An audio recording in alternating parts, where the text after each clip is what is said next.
someone says, "Well, what do you do for a living?" I say, "Well, I play the trumpet." Okay, so, but no, what do you do for a living? No, I play jazz. No, what do you do? How do you make money? You know, that's just are you in P. Diddy's band? No, are you like, do you play with like D'Angelo or something? No, I play jazz, man.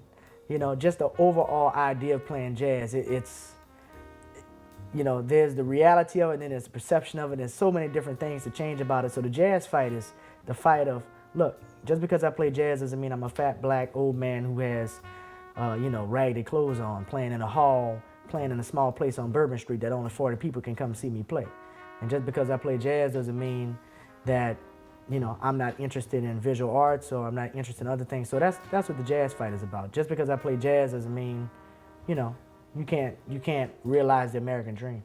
Jazz for us is our vehicle. It's our vessel to achieve the American dream. Some people do sports, some people do medicine, some people go into law, some people go into mechanical engineering, some people go into classical music. You know, some people go into pop music. We do jazz, and everything we do has to carry this brand, and the brand is style and adventure.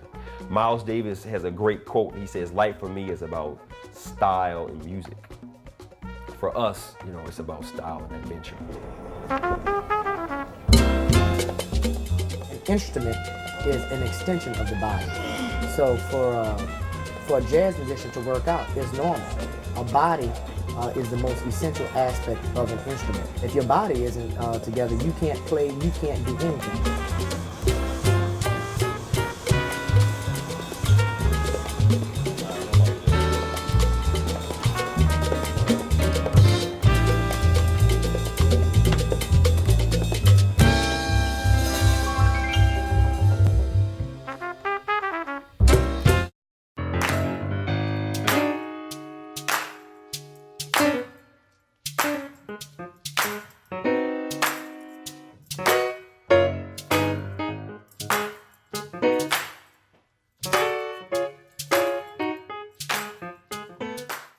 But there's something amazing about this doll.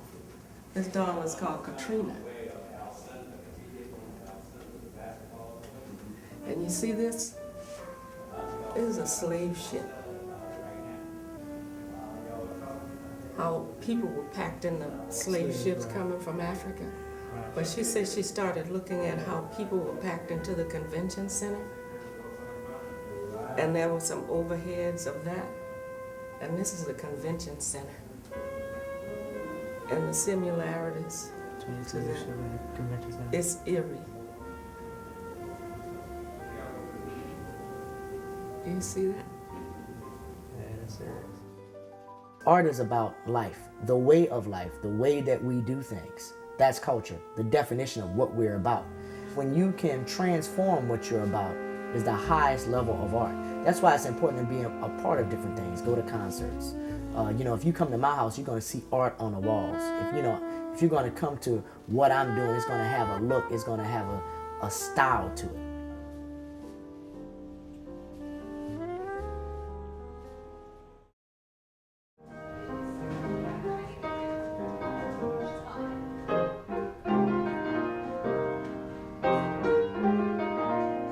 The other side, the third thing, is you and I sitting at this piano and you teasing.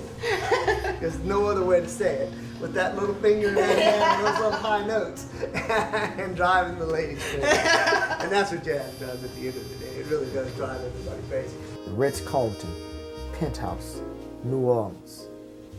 Stuart and I used to have a whole bunch of fun in the Penthouse. Man, many parties. I sold my oats in the Ritz-Carlton of New Orleans with Stuart Juno. The thing about Stuart is he's got this great place. He's got art on his walls. Stuart always has great music around. He's living life. He understands what life's about. I meet so many people that have so much. You know, there's so many things monetarily, so many things tangibly, but they don't have anything on the inside. Stuart's the kind of guy that's got a lot. He's got a lot in his pockets, but he's got a lot inside too. You know, he's living the dream.